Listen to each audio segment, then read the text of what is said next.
I was stretched out on the couch when she came in through the door from the garage. Her gym bag was still hanging off her shoulder, and the second I saw her face, I knew something was coming. I had seen that look too many times before.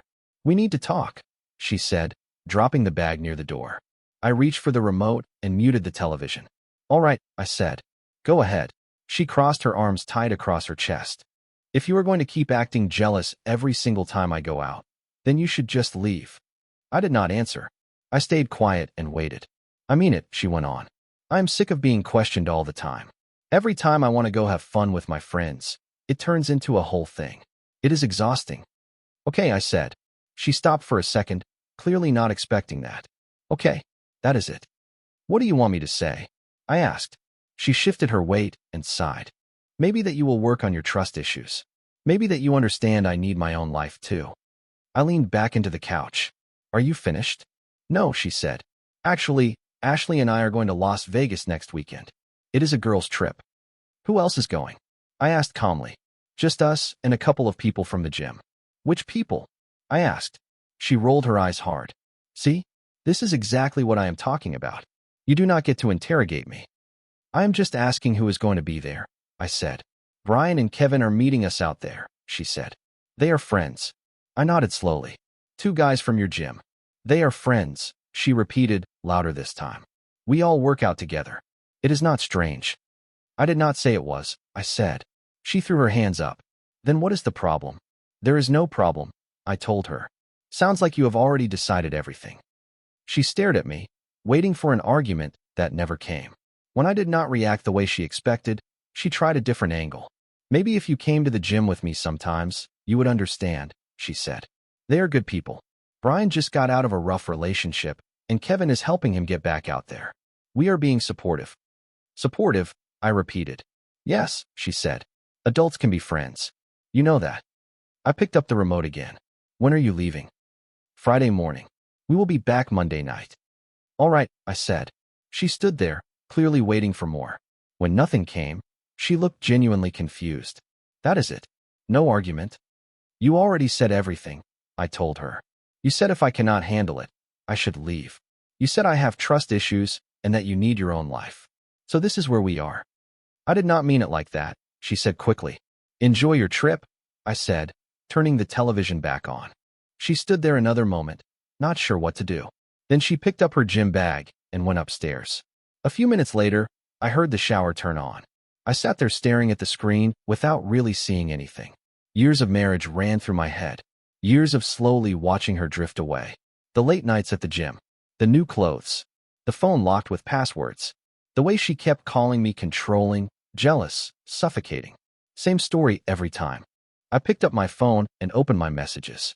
I sent a short text to Jason. "I need to borrow your truck this weekend. Are you free Saturday?" He answered almost right away. "Yeah, man. Everything okay? We will talk," I typed back. About an hour later, she came downstairs wearing a robe, her hair still wet, acting like nothing had happened. "What do you want for dinner?" she asked. "Whatever you feel like," I said. "You are really not going to say anything else about Las Vegas?" I looked at her. "What do you want me to say?" "I do not know," she said. "Something. Anything." "You told me to leave if I could not handle it," I said evenly. "I am handling it." She did not like that. I could see it on her face. But she had nowhere to go with it. She had drawn the line herself, and now she did not like that I was not trying to cross it. "I am ordering pizza," she said. "That is fine," I replied. The rest of the week felt off. She kept bringing up the trip, almost like she wanted me to object. She talked about how excited Ashley was, how they booked a suite at the Cosmopolitan, how Brian knew all the best clubs in town.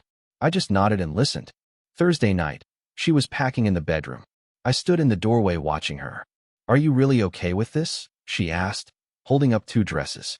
"The black one," I said. She looked at me. "That is not what I meant." "I know what you meant," I said. "Then answer me. Does it matter?" I asked. "You are going either way." She tossed both dresses into the suitcase. "You are acting strange." "How?" I asked. "You are too calm. It makes me uncomfortable." I smiled a little. "I thought you wanted me to stop being jealous." "I did," she said. "I do. It is just different." "Well," I said, "you got what you wanted." Friday morning came fast. She was up early, checking her bag over and over. I made coffee while she fixed her makeup in the mirror. Jason is picking you up? I asked. No, Ashley is, she said. Her flight leaves earlier, so we are riding together. That makes sense, I said. She walked over slowly, like she was unsure. You are really fine? I am fine, I said. She kissed my cheek. I will call you when we land. Have fun, I told her. And just like that, she was gone. I heard the front door close. I heard the car back out of the driveway. I stood alone in the kitchen holding my coffee and looked around the house, feeling how quiet it suddenly was. After she left, I pulled out my phone and called Carter. Yeah, he answered. She just pulled out of the driveway. I said, You free tomorrow morning? I will be there at 8 o'clock, he said. Bring boxes if you have them. There was a short pause on the line. You are serious this time? He asked. About damn time, brother. See you tomorrow, I said, and hung up. I took another sip of my coffee and looked around the house. It was quiet. Calm, actually. Peaceful in a way it had not been in a long time. I had 72 hours. Time to do exactly what she told me to do. Saturday morning came fast. At exactly 8 o'clock, Carter's truck rolled into the driveway. I was already outside with the first load stacked and ready. He stepped out and shook his head. Man, I have been waiting on this call for 2 years. Appreciate you showing up, I said. He grabbed an empty box from the truck bed. Where do we start? Bedroom, I said. Clothes first, then personal stuff. We worked without much talking that first hour. Carter knew better than to ask questions. He just helped. Every shirt, every pair of jeans, every pair of shoes I owned went into boxes or bags. You taking the television from the bedroom? He asked. I bought it, I said. I am taking it. Good, he replied. By noon, most of my clothes and personal items were packed. I was in the garage sorting through my tools when Carter stepped out. You get everything from the office? He asked. Laptop, paperwork, external hard drives, I said. All locked up. He leaned against the door frame. You tell your parents yet? I am calling my dad tonight, I said, sealing another box with tape. They will ask what happened. I will tell them the truth. Which is, she chose Las Vegas with 2 guys from her gym over her marriage, I said. That is it. Nothing complicated. Carter nodded slowly. She is going to lose it when she gets back. That is the point, I said. We loaded the first round into his truck. He was taking everything to his place for now. Permanent plans could wait. Right then, I just needed my stuff out of that house. You want lunch? He asked when we got back. Yeah, I said. Something quick. We hit a drive-thru, ate in the truck, and went right back to work. The afternoon was for everything else. My desk. A few kitchen items I had paid for. Tools. Books. Workout gear. This is the most organized move I have ever seen, Carter said as he loaded another box. I had time to think, I said. How long you been planning this? Consciously, I said. Since Tuesday. Subconsciously? Probably 6 months. What finally pushed you over the edge? She dared me to leave if I could not handle her behavior, I said. So I decided to take her up on it. Carter let out a short, cold laugh. I respect it. By 6 o'clock in the evening, his truck was packed full. We drove to his place and unloaded everything into his garage and spare room. Halfway through, his girlfriend Lauren stepped outside. You guys need help? She asked. We are good, I said. But thank you. She looked at Carter, and he gave her a small nod. She understood. If you need anything, let me know, she said. Actually, I said, you still have that friend who does family law? Nicole, she said. Yeah, she is solid. Want her number? If you do not mind, I said. Lauren went back inside. My phone buzzed before we even finished unloading. Nicole Harper, the text read. She usually does consultations on Tuesday and Thursday. Lauren called from the doorway. Text her anyway. She might make an exception. Thanks, I said. When everything was unloaded, I drove back to the house with Carter. It was getting dark. We walked through one last time. You really leaving nothing behind? He asked. Wedding photos are in that drawer, I said, pointing. She can keep those. Most of the furniture is hers too. I only took what belongs to me. What about a note? I pulled out my phone and showed him what I had typed. 1 sentence. Perfect, he said. I printed it and placed it on the kitchen table where she could not miss it. I weighed it down with her car keys. She had taken her everyday car to the airport and left the newer one behind. You are leaving her the car? Carter asked. It is in her name, I said. I was just making the payments. Not anymore. Cold, he said. But fair. We did one final walkthrough. The house looked normal. Not trashed. Not empty. Just missing me. My clothes gone. My bathroom stuff gone. My side of the garage cleared out. She is going to think you vanished, Carter said. For about 5 seconds. Then she will see the note. We locked the door. I tossed my house key into the cup holder of his truck. I would not need it again. Back at Carter's place, we ordered Chinese food and sat on his back porch. You can stay here as long as you need, he said. Lauren already cleared it. I appreciate it, I said. It will not be long. I will find my own place this week. No rush, he said. Seriously. My phone had been quiet all day. I picked it up and checked her social media. She had posted a picture from their hotel room. Her and Ashley, drinks in their hands, smiling big. The caption read, "What happens in Las Vegas?" Carter glanced over at my screen and shook his head slowly. Checking up. Carter asked. No, I said. Just confirming I made the right call. Another post had gone up a few hours earlier. This one was a group photo. She was in the middle, all dressed up, drinks on the table. Ashley, Brian, and Kevin were there too, clearly getting ready to go out for the night. I locked my phone and set it down. She has no idea what is waiting for her, I said. She will, Carter replied. Soon enough. Sunday morning, I woke up on Carter's couch.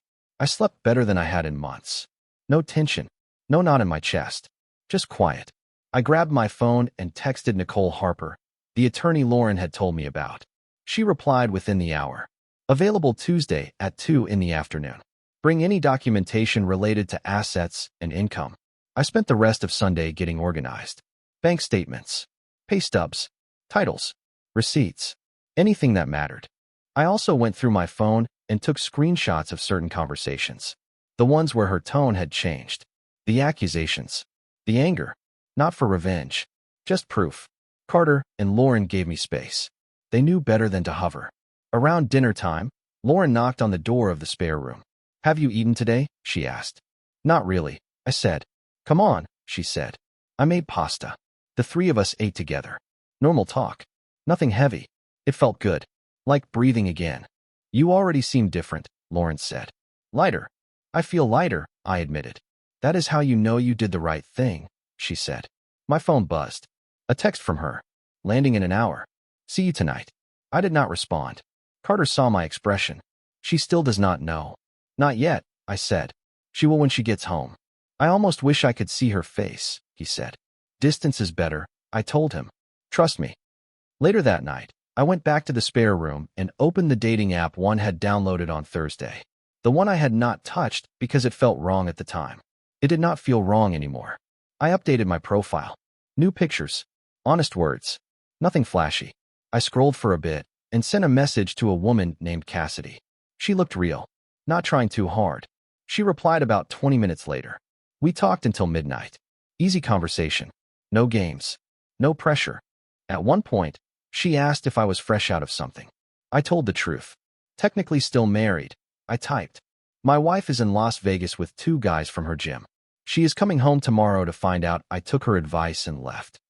I figured that would be the end of it. Instead, she replied, good for you. Takes guts to respect yourself. We kept talking. Around 12:30, my phone started lighting up. Calls. Texts. All from her. Where are you? Why is all your stuff gone? This is not funny. Call me back right now.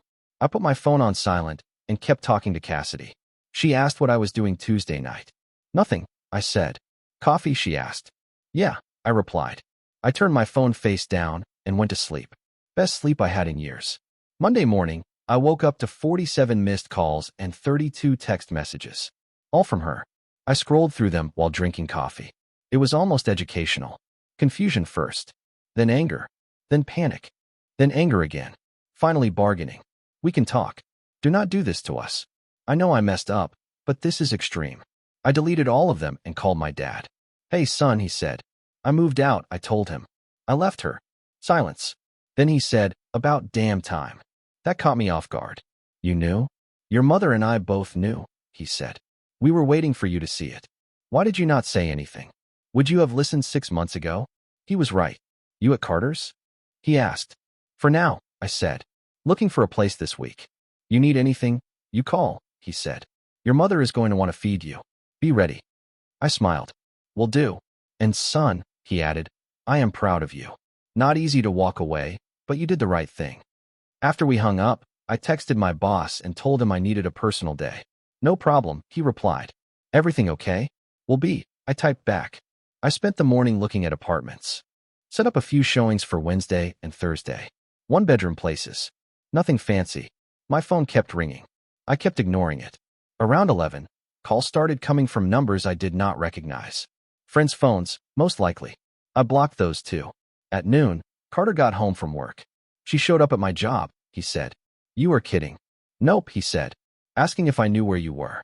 Asking if you were okay. Acting like you were having a breakdown. What did you say?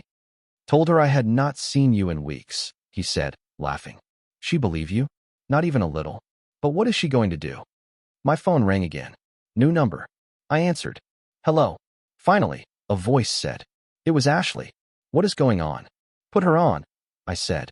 There was shuffling. Then her voice came through. Where are you? She demanded. That does not matter, I said. Yes, it does, she said. You disappeared. You took everything. You left a note that says nothing. I took a breath, calm as ever. That note says everything, I said. It says everything, I said calmly. I followed your advice. That is not what I meant, and you know it, she shot back. Then you should have been clearer, I said. Can we please talk about this like adults? She asked. Adults do not spend weekends in Las Vegas with people they are obviously interested in, then tell their spouse to leave if they do not like it, I said. Nothing happened in Las Vegas, she said fast. I do not care either way, I replied. You do not care? She asked. Not anymore, I said. You drew the line. I respected it. We are done. You cannot just decide that, she said. Actually, I can, I said. And I did. She went quiet for a few seconds. So that is it. After all these years, you are just gone? After all these years of you slowly checking out, I said. I just made it official. Saved us both some time. I want to see you in person, she said. That is not happening. You owe me a conversation. I do not owe you anything, I said. But since you are calling from Ashley's phone, tell her thanks for being such a supportive friend. Real top-quality influence. I hung up. Carter was standing in the kitchen watching me. Man, he said, she had chances. Plenty of them. She chose Las Vegas instead. Exactly, I said. My phone immediately started ringing again. I shut it off completely. You meeting that lawyer tomorrow? Carter asked. 2 o'clock, I said. You want company? No, I said. I have got it. That afternoon, I went to the bank and moved my paycheck direct deposit to a new account in my name only. Once her name was off the joint account, I left the money there. Most of it was hers anyway. Then I stopped by the phone store. Same phone, new number, new service. I only gave the number to people who mattered. My parents. Carter. Lauren. Nicole, the attorney. By that evening, I was officially unreachable to her. We went out for dinner, nothing fancy. Burgers and fries at a local place. Normal talk. No tension. How are you holding up? Lauren asked. Honestly, I said, better than I have felt in months. That is good, she said. You deserve peace. Carter smirked. Cassidy texting you? Maybe, I said. When is the coffee date? Tomorrow night, I said. After my meeting with Nicole. Moving fast, he said. Not really, I replied. I am just not waiting around to see if my ex decides to stop playing games. On the drive back, Carter asked what I knew was coming. You think she will fight the divorce? Probably, I said. But she does not have much to stand on. Why is that? Finances are separate, I said. House was hers before we married. Cars are separate. I kept records of everything I bought. And if she pushes it, I have texts and screenshots showing how she treated me. You think it gets ugly? Only if she wants it to, I said. Either way, I am done. Back at Carter's place, I powered up my old phone one last time. 112 messages. 63 missed calls. The most recent message was from her mother. She is worried sick. Whatever happened, you two can work through this. Do not throw away your marriage over pride. I almost laughed. She had no idea what had really been happening. None of them did. They only saw what my wife wanted them to see. I turned the phone off for good. Then I picked up my new phone and texted Cassidy. Still good for tomorrow night? She replied right away. Looking forward to it. 7 works. Perfect. We talked for a while. About our days. About nothing heavy. She asked if my situation was getting complicated. Probably, I said. But that is her problem now, not mine. Good attitude, she wrote. Life is too short for drama you did not create. Exactly. Tuesday morning, I woke up focused, clear-headed. I had my meeting with Nicole at 2 in the afternoon and coffee with Cassidy at 7. Before that, I had apartments to see. I called the first landlord at 9. Viewed the place at 10. Small one-bedroom. Decent area. Affordable. I told them I would think about it. The second place was at 11:30. Better location. A little more money. Came with parking. I put down a deposit on the spot. Move-in date was Friday. I texted Carter. Found a place. Moving out Friday if that is okay. He replied right away. Take your time. No rush. Appreciate it, I typed back. But I need my own space. At 2 o'clock, I met with Nicole. Her office was professional without being stiff. She was direct, which I liked. Walk me through what happened, she said. So I did.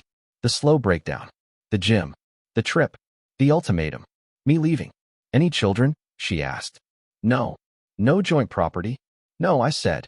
House is hers. Cars are separate. Accounts mostly separate. This should be straightforward, she said. Washington is a no-fault state. We file for dissolution.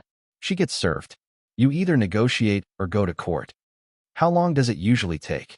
I asked. 90 days minimum by law, she said. Longer if she contests. What if she refuses to sign? Does not matter, Nicole said. You do not need her permission. It just takes longer. Let us do it, I said. She slid the paperwork across the desk. We spent the next hour going through everything, one page at a time. Assets, debts, timeline. We covered it all. She told me she would have the petition ready by Friday. One more thing, Nicole said before I left. Change your beneficiaries. Life insurance, retirement accounts, anything that still has her name on it. Do it today. Good call, I said. I walked out of her office feeling solid. Grounded. This was not me running away. This was me closing a chapter that had already been dead for a long time. I grabbed an early dinner at a sandwich shop, then headed to the coffee place where I was meeting Cassidy. She was already there when I walked in. Looked even better in person than in her pictures. She smiled when she saw me. You made it, she said. Would not miss it, I replied. We ordered coffee and sat by the window. Conversation came easy. No awkward pauses. No forcing anything. She told me she was a graphic designer and worked from home most days. She had recently ended a 3-year relationship too. What happened? I asked. He was not a bad guy, she said. Just not my guy? I wanted growth. He wanted comfortable. She shrugged. Eventually, I realized comfortable was just another word for stuck. I get that, I said. What about you? She asked. What actually happened with your marriage? I gave her the short version. The slow disconnect. The gym. The trip. The ultimatum. She listened without interrupting. Wow, she said when I finished. And she really had no idea you were planning to leave? None, I said. Which tells you how far gone we already were. Fair point. We talked for 2 hours. About work. Family. What we wanted out of life. She was honest about where she was. Single. Focused on herself. Not looking to rush into anything serious. But, she added, I am open to seeing where things go with someone who actually knows what they want. I appreciate honesty, I said. Life is too short for games. She smiled. I played them in my last relationship. Never again. When we finally left, she walked me out to my truck. This was nice, she said. It really was, I said. Want to do it again? Absolutely. She gave me her number. Her real one, not the app. Text me when you get home safe, she said. I will. On the drive back to Carter's place, my phone buzzed the whole way. Not from my past. From Cassidy, sending me a music playlist she thought I would like. Different kind of buzz. Better kind. When I got there, I texted her. Made it home. Thanks for tonight. Thank you, she replied. Sleep well. Inside, Carter raised his eyebrows when he saw my face. I just smiled and headed to the spare room. Before bed, I checked my email. Nicole had sent over the divorce petition draft. I read it twice. Everything looked right. Looks good. File it, I wrote back. She responded almost immediately. Will do. She will be served by the end of the week. I set my phone down and stared at the ceiling. For days earlier, I had been married and miserable. Now I was separated, had an apartment lined up, a lawyer handling the divorce, and had just had the best first date I could remember. Funny how fast life changes when you stop accepting less than you deserve. Thursday afternoon, my new phone rang. Unknown number. Hello. Please do not hang up, she said. It was her. Someone had given her my new number. What do you want? I asked. I got served today, she said. Divorce papers. At work. In front of everyone. That is how it works, I said. You could have warned me, she said. Like I warned you before Las Vegas. Silence. This is insane, she said. You cannot really want a divorce over one trip. It was never about one trip, I said. It was everything leading up to it. We can fix this, she said. No, I replied. You will not. I tried for months. You were not interested then. I made a mistake, she said. You made a choice, I said. There is a difference. You are seeing someone, are you not? She asked. Not your concern. I am still your wife on paper. And that will be fixed in 90 days. She tried a new angle. What about the house? The bills? The house is yours, I said. It always was. You are an adult with a job. Figure it out. I cannot afford the mortgage alone. Then sell it, I said. Or get a roommate. Maybe Brian or Kevin need a place. You are being cruel, she said. I am being honest, I replied. There is a difference. My lawyer says I can fight this. Go ahead, I said. It will cost you thousands and change nothing. I am done either way. I could tell people things, she said. Make you look bad. I have screenshots, I said. Proof of where you were and how you treated me. If you want ugly, we can do ugly. You will not like how it ends. When did you become this person? She asked. When I finally respected myself enough to leave someone who did not. I said. I hung up. A text came in from Cassidy. Still good for tomorrow night? Absolutely, I typed back. My place. I cook a solid pasta. Sounds perfect, she replied. Friday, Carter helped me move into my new place. Small one-bedroom. Second floor. Nothing fancy, but it was mine. Lauren showed up with lunch and a couple of kitchen supplies.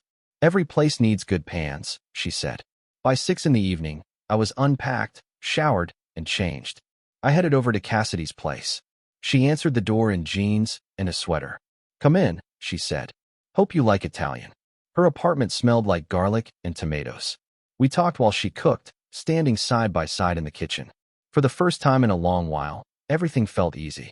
How is all the divorce stuff going? Cassidy asked while she set plates on the table. She got served yesterday, I said. She is not happy about it. Thinks I am doing this to hurt her. And you are not. No, I said. I am doing this for me. You are just good timing. She smiled at that. Fair answer. Dinner was great. Simple, homemade, comfortable. Afterward, we moved to the couch and kept talking. Hours passed without either of us noticing. Were you happy at the beginning? She asked, meaning my marriage. Yeah, I said. At first. Then it turned into maintenance. Trying to keep her happy while ignoring the fact that I was not. So why stay so long? I kept thinking it would turn around, I said. Not a mistake.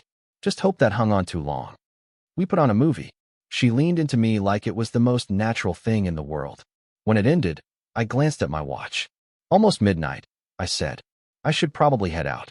You could stay, she said. Guest room is open. I am trying to be respectful, I said. She smiled and looked right at me. I appreciate that. But I am a grown woman who knows what she wants. And right now, I want you to stay. So I stayed. Saturday morning, we sat on her balcony drinking coffee. Quiet city sounds below us. So where do we go from here? She asked. I like you, I said. A lot. But I am still in the middle of ending a marriage. Then we do not rush, she said. We go as fast or as slow as it makes sense. Around noon, an email came in from Nicole. She is contesting, claiming financial hardship. Meet Monday. She is fighting it, Cassidy said after I explained. Does not matter, I said. Everything was separate. Sunday night, I went to my parents' place for dinner. My brother did not dance around it. She went to Las Vegas with gym guys and told you to leave if you did not like it, he said. You left. Good. After dinner, my dad pulled me aside. You will be fine, he said. You kept things clean. You documented everything. Thanks, Dad. I am proud of you, he said. Back at my apartment that night, my phone buzzed. A text from her. We need to talk. I blocked the number and went to bed. Monday afternoon, I met Nicole at her office. Papers spread across her desk. Her attorney sent demands, she said. Spousal support, half your retirement, and you paying the mortgage for 6 months. No, I said. That is not happening. I figured, she said. So I sent them the text where she told you to leave. Screenshots from Las Vegas. Proof all assets were separate. What did they say? They are reconsidering, Nicole said. which means she has no real case. Give it a week. Thursday, Nicole called. They dropped the contest, she said. She is signing. That fast. Her lawyer explained she would lose and spend a lot of money doing it. She listened. When is it final? 90 days from filing, Nicole said. You are almost there. I texted Cassidy. It is over. She signed. She replied right away. Proud of you. Dinner tonight? Absolutely. 3 months later, the divorce was final. The email came through. I read it twice, then deleted it. Cassidy and I were officially together by then. Not rushing. Just steady. Healthy. One Saturday, we were having a picnic at a park. I looked up and saw my ex across the field with Ashley.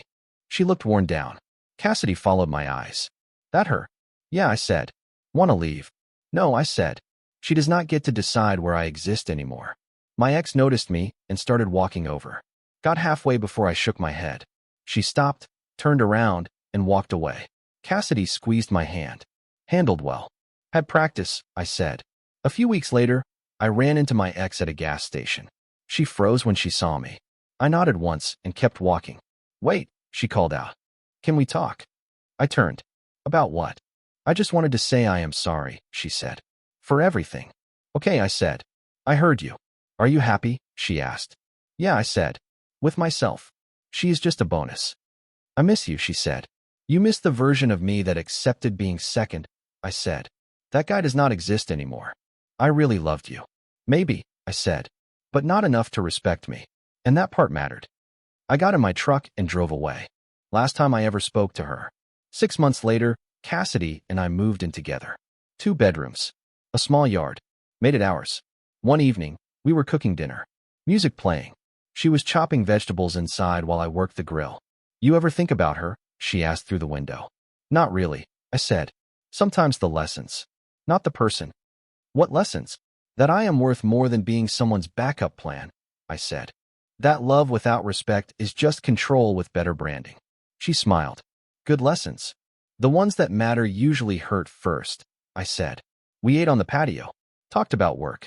Weekend plans. Normal life. And that was the point. I had spent years calling chaos passion. Turned out peace was better. My phone buzzed.